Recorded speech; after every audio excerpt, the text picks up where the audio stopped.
আমার রাসূল আপনার রাসূল সকলের সামনে ডিক্লেয়ার করে দিলেন, আমার সাহাবীরা রে তোমরা শুনে নাও, এই সাহাবীকে নিজের দৃষ্টি দিয়ে তোমরা দেখে নাও, সে একদিনের সাহাবী, একদিনের মুসলমান হয়ে যুদ্ধে সে শহীদ হয়ে গিয়েছে, আমি সার্টিফিকেট দিয়ে দিচ্ছি, সে তো জান্নাতি জান্নাতি।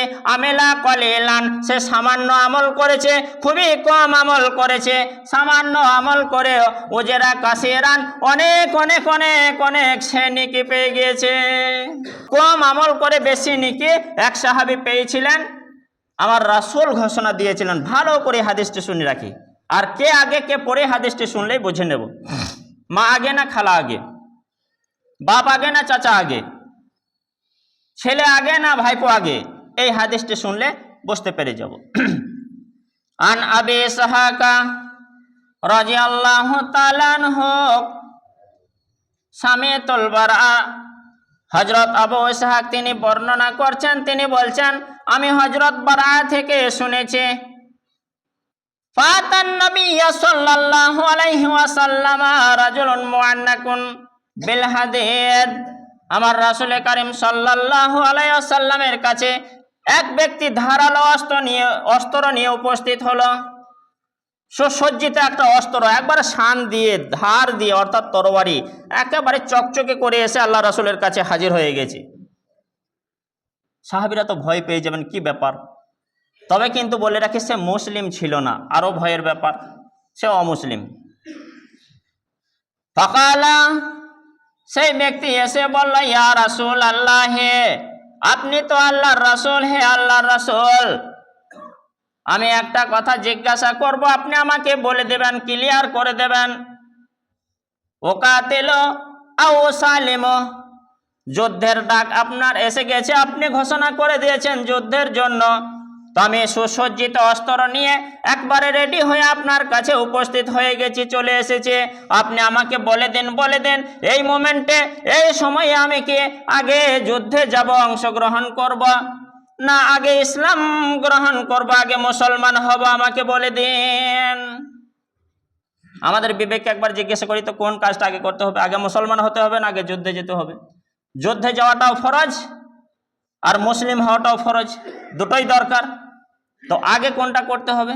সে দু জায়গায় করবে, সে মুসলমানও হবে আর যুদ্ধেও যাবে, রেডি হয়ে চলে এসছে। আমার রাসূলকে জিজ্ঞাসা করলেন, আমার রাসূল আপনার রাসূল বিশ্ব রাসূল হযরতে মুহাম্মদুর রাসূলুল্লাহ, একবার সবাই বলেন সাল্লাল্লাহু আলাইহি ওয়াসাল্লাম, তিনি বললেন কালা আসলিম, তুমি আগে মুসলমান হয়ে যাও, বলে আলহামদুলিল্লাহ, সে মুসলমান হয়ে গেল। আও কাতিল, তারপরে তুমি যুদ্ধ করো, আগে মুসলমান হও তারপরে তুমি যুদ্ধ করো, তাতে দেরি হোক, আগে মুসলমান হয়ে যাও। ফাআসলামা, সেই সাহাবী আমার রাসূলের কথা মতো আগে মুসলমান হয়ে গেল। আও কাতাল, এবং তারপরে যুদ্ধ গেল, যুদ্ধে গিয়ে লড়াই করতে লাগলো। দেখেন টাটকা টাটকা মুসলিম, এখনো জোহর পড়তে পারেনি, আসর পড়তে পারেনি, মাগরিব পড়তে পারেনি, এশা পড়তে পারেনি, এই কেবল সে মুসলিম হয়ে যুদ্ধের ময়দানে হাজির হয়েছে। না জানি কোন ওয়াক্ত তার এসেছে, কোন নামাজটা তার হয়েছে, আল্লাহু আলাম। সে টাটকা টাটকা গরম গরম মুসলমান হয়ে একমাত্র একদিনের মুসলমান, এখনো সেই ইসলামের কোন আমলটি ভালোভাবে করতে পারেনি, প্রথমে যুদ্ধেই অংশগ্রহণ করেছে। আমার রাসূল সাল্লাল্লাহু আলাইহি ওয়াসাল্লাম সেই সাহাবীকে সুসংবাদ দিয়েছিলেন। ফাকাতালা, সে যুদ্ধ করতে করতে ফাকুতিলা, কয়েকজন বিধর্মীকে, কয়েকজন ইসলামের শত্রু দুশমনকে চিরকালের জন্য জাহান্নামে পাঠিয়ে দিয়ে নিজেও শহীদ হয়ে গেল, বলি আলহামদুলিল্লাহ। জীবনটা অনেক অনেক দিন দুনিয়া করেছে, তবে মুসলিম হিসেবে কিছুক্ষণ, অল্পক্ষণ, মুসলিম হিসেবে সামান্যক্ষণ জীবনটা কাটালো, আর কাটালো কি ভাগ্যটা ফলেই গেল।